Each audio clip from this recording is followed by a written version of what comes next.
To give you a better idea of just how much damage was caused during the storms and the flooding of Superstorm Sandy, we want to go ahead and show you some of these images from the NOAA and Google Earth. And they show the before and the after of several areas along the coastline. Today, dozens of building inspectors, they're out checking homes and businesses damaged by an explosion in Springfield, Massachusetts. We're going to get to those stories in just a moment, but first, part of the Las Vegas Strip, it is down to one lane after a crash between the Riviera and Sahara. Police are on the scene of an officer-involved shooting. This happened at about 9:30 tonight on Boulder Highway in Tropicana. Brian Brennan is live at the scene with more information. Brian, what can you tell us? Hello and thanks for being with us on this special edition of 8 News Now. I'm Chris Saldana. President Obama, he is back in Las Vegas for a rally. He's scheduled to speak in just about 30 minutes from now. We want to go ahead and show you some video from the president's arrival just before 1 o'clock this afternoon. There you see Mr. Obama as he exits Air Force One. He was greeted by Mayor Carolyn Goodman and other community leaders, including Democrat and congressional hopeful Stephen Horsford.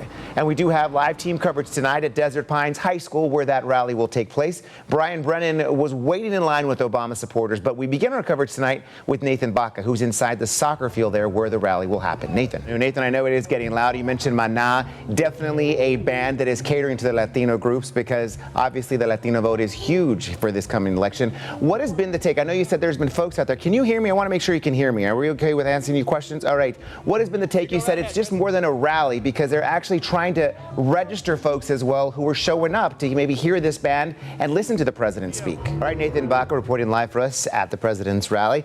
Outside those where we find Brian Brennan, where a number of folks were lining up for hours before they made it inside that soccer stadium. Brian Brennan continues our live team coverage. Brian.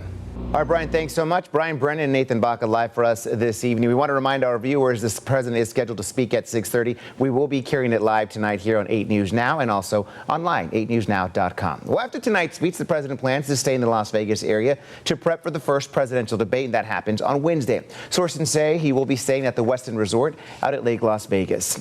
And Mitt Romney's wife, Ann Romney, will be in Henderson tomorrow afternoon for a little campaigning of her own. The rally will take place at the Henderson Convention Center. Doors open at 1 o'clock in the afternoon. The event is scheduled to start somewhere about 3 o'clock. This is Ann Romney's second trip to Nevada in just a week. On Thursday, she did stop in Reno. And Mitt Romney is in Massachusetts this weekend, where he attended church services today near his home. He's now focusing on the debate with almost 5 weeks until Election Day. Many polls show the president with a steady lead in several battleground states. But here in Nevada, it's not the case. Two recent polls put both candidates in a virtual dead heat in the Silver State. And First Lady Michelle Obama, she's going to be in Reno on Wednesday. That is the day of the first presidential debate that happens in Colorado. Football Sunday, it's happening today. The NFL referees scored big this weekend with fans, especially with fans who love to wear green and gold. Football fans rejoicing this weekend over the return of the NFL referees. And it all started with this play last week on Monday Night Football. The call on the field stands. Touchdown. Game is over. Seahawks win.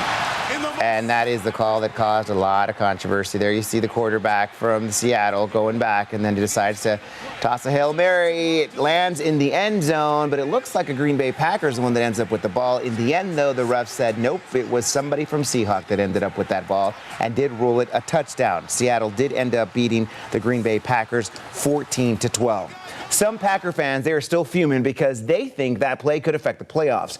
But most, they're excited, especially after today's win against the Saints. And this is the first weekend real refs are back, and fans say it's now a real game. Sheree Harvin is live inside the Rum Runner Bar at Tropicana and Spencer with fan reaction. Sheree. I want to remind you tonight on 8 News Now, you're going to get to see two couples with a local connection on The Amazing Race. Amy Purdy and Daniel Gale are boyfriend and girlfriend. Also, they run a nonprofit group to help people with disabilities.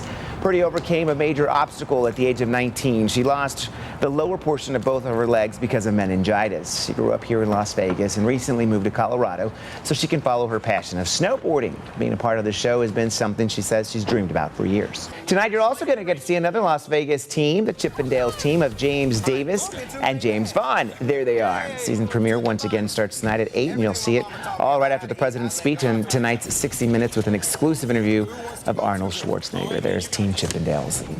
Ted Florendo, big fan of that show, joins us now. And a lot of folks at the president's rally. in tank tops because it was warm today. Possible carjacking could be to blame for the latest officer-involved shooting with Metro Police. One man is now in the hospital. This happened late last night near Boulder Highway in Tropicana. The name of the officers has been released. Russell Ellsworth and Brandon Orris. They were patrolling in the area when they heard the gunshots.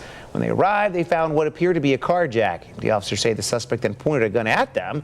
And that's when they opened fire. There's a case in northern Nevada that's being watched by national anti-abortion organizations. Tomorrow, the state Supreme Court will hear arguments by a couple trying to block a judge from holding hearings they fear could result in the termination of their mentally disabled daughter's pregnancy. The unidentified couple follows traditional Catholic beliefs, and they claim the judge has no authority in this case.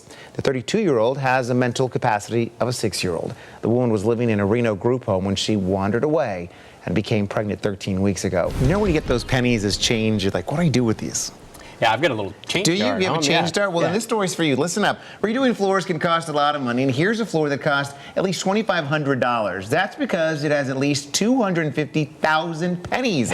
Melanie Angst owns a tattoo gallery and a coffee shop. She says it was cheaper to glue the money than to buy a tile. There you see them laying penny by penny by penny. She picked up the pennies at a local bank and traded tattoos for helping create this floor. She's still going there, gluing away. Took more than 300 hours over 3 weeks to penny tile the floor, which is about 800 square feet in size. But there you see the end result, and I guess you can say nobody else has a floor like hers. So Scott, start saving up those pennies, and you could actually maybe retile your entire house. My wife and I are almost up to 70 in the change. 70? Yes. Maybe $70. that's a little square, huh? Yes. Thanks for making us a part of your weekend. Have a great week.